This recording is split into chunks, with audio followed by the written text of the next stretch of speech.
The sea does not give up its dead easily, but sometimes it offers clues. On the morning of July 19, 2024, the French naval frigate Lafayette was on a routine patrol in a quiet, lonely stretch of the central Atlantic, halfway between the Azores and the Caribbean. The watch officer spotted something on the calm horizon, a tiny speck of orange against the endless blue. As they drew closer, it resolved into a 6-person life raft, drifting aimlessly.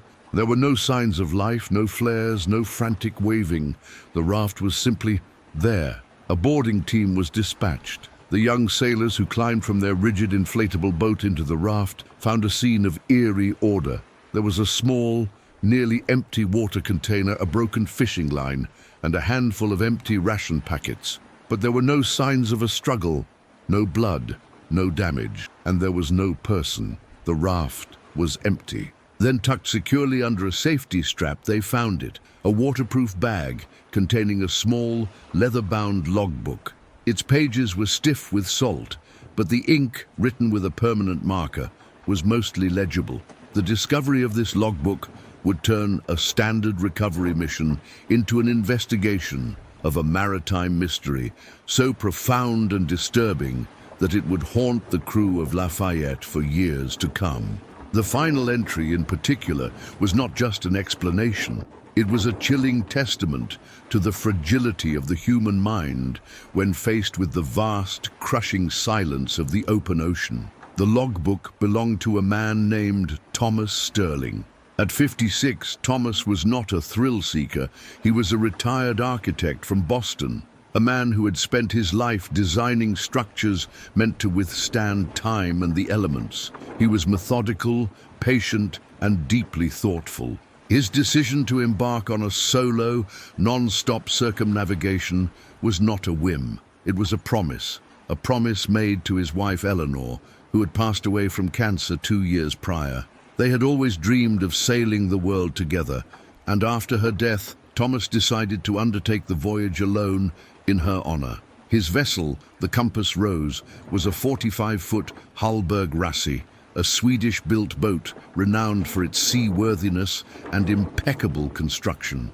Thomas had spent over a year preparing it, applying his architect's precision to every detail. He reinforced the rigging, installed the best safety equipment money could buy, including 2 separate EPIRBs, and provisioned the boat with the care of a man planning for every conceivable contingency. When he sailed out of Boston Harbor in the autumn of 2023, he was as prepared as any solo sailor could be. The first leg of his journey was a testament to his skill and preparation.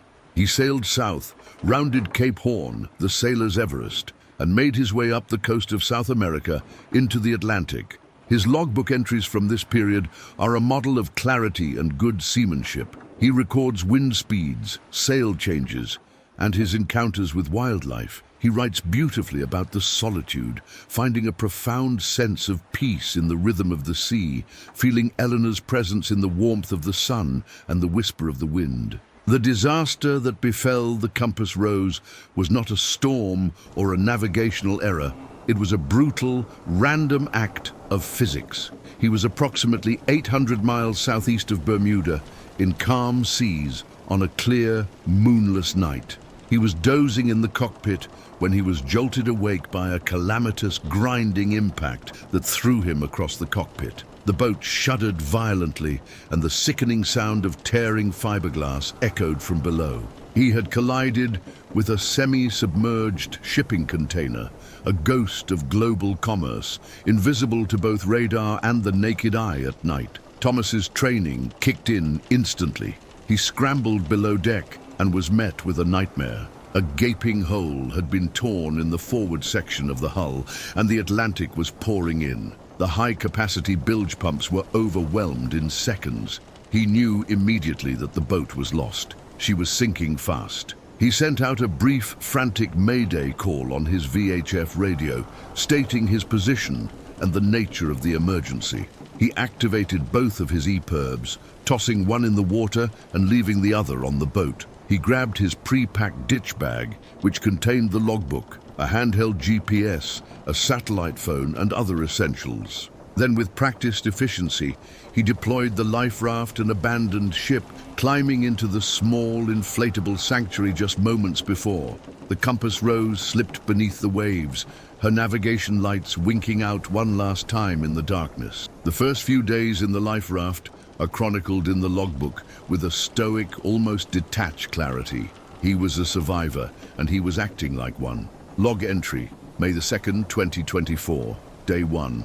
Vessel lost at 0217. Collision with submerged object. All safety procedures followed. Raft deployed successfully.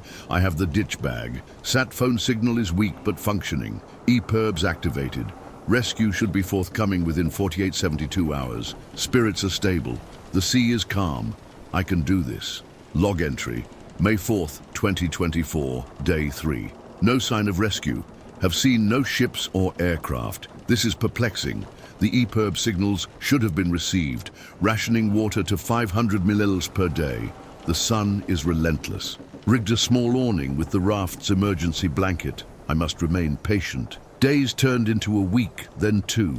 The initial optimism in his entries began to fray at the edges, replaced by a growing sense of confusion and disbelief. The vast, empty horizon became a form of psychological torture. He saw planes, high-altitude commercial jets, and used his signal mirror frantically, but they were silver specks, too high and too far away. The cruel hope they offered was almost worse than the emptiness. Log entry, May 15th, 2024, Day 14. 2 weeks. I don't understand. The EPIRBs are modern, top-of-the-line units. The satellite phone is dead. The battery gave out on Day 9. Did the signals not transmit? Is it possible no one is looking? The thought is difficult to entertain. I must focus on the practical. I have fashioned a fishing hook from the zipper of my jacket. I need protein. The loneliness is the hardest part. The silence is a physical presence. It presses in. This is where the tone of the logbook begins to shift. The practical, methodical architect starts to give way to the isolated, terrified man. He chronicles his small victories, catching a fish, capturing a liter of water from a passing rain squall with a desperate sort of glee. But he also begins to document the psychological toll. Log entry, May 29th, 2024, Day 28. The world has shrunk to this orange circle. The sun rises, it burns, it sets. The stars come out. They are cold and distant. I speak to Eleanor now, not just in my thoughts. I speak to her out loud. It helps to fill the silence. I tell her about my day. I describe the color of the water. Sometimes I almost feel her here with me, her hand on my shoulder. I know it's a trick of the mind, a coping mechanism. I must hold on to that distinction. But the distinction began to blur. Deprived of human contact, suffering from malnutrition and dehydration, his mind began to play tricks on him in earnest. His entries become less about his physical state and more about his internal perceptual world. Log entry, June 12th, 2024, Day 42. She was with me last night, not as a memory. She was sitting on the edge of the raft, her feet trailing in the water. She didn't look like she did at the end. She looked as she did when we first met, young and full of life. She told me she was waiting for me, that the water was not cold, that it was peaceful. I woke up with my heart pounding. I know it was a dream, a hallucination, but it felt more real than the sun on my face this morning. The line between the worlds is becoming thin. The French naval officers reading the logbook exchanged uneasy glances. They were professional sailors, men who understood the dangers of the sea. But this was something else. This was a man's mind slowly unraveling page by page. They continued reading, captivated and horrified. Log entry, June 21st, 2024, Day 51. The fish have stopped biting. I have not eaten in 4 days. The thirst is a fire in my throat. Eleanor comes to me more often now.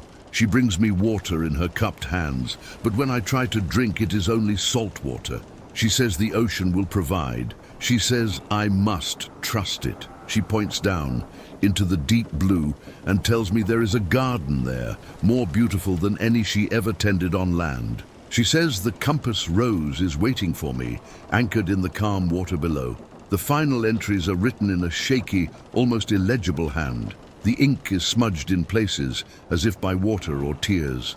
The methodical architect is gone completely, replaced by a mystic, a poet on the edge of the abyss. Log entry, June 27th, 2024, day 57.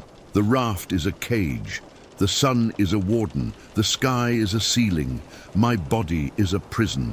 Only my mind is free to be with her. She no longer sits on the edge of the raft. She is in the water, her arms outstretched. Her voice is the only thing that makes sense in this silent world. It is not a hallucination. It is a call. It is a promise. The one I made to her, to sail the world with her. Perhaps this is how it ends, not by reaching a shore of land, but a shore of a different kind. And then the final entry. It is dated the next day. It consists of only a few chilling lines, written with an unnerving newfound clarity. Log entry, June 28th, 2024, day 58.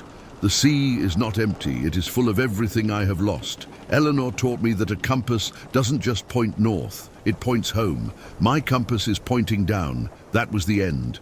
The pages that followed were blank. The official report would state the obvious. Thomas Sterling, lost at sea, presumed deceased. The cause of his disappearance from the raft would be listed as unknown. Perhaps he fell overboard in a moment of weakness. Perhaps a wave washed him away. But the crew of Lafayette, the men who had held the salt-stiffened logbook in their hands, knew the truth was far more terrifying. Thomas Sterling had not been taken by the sea.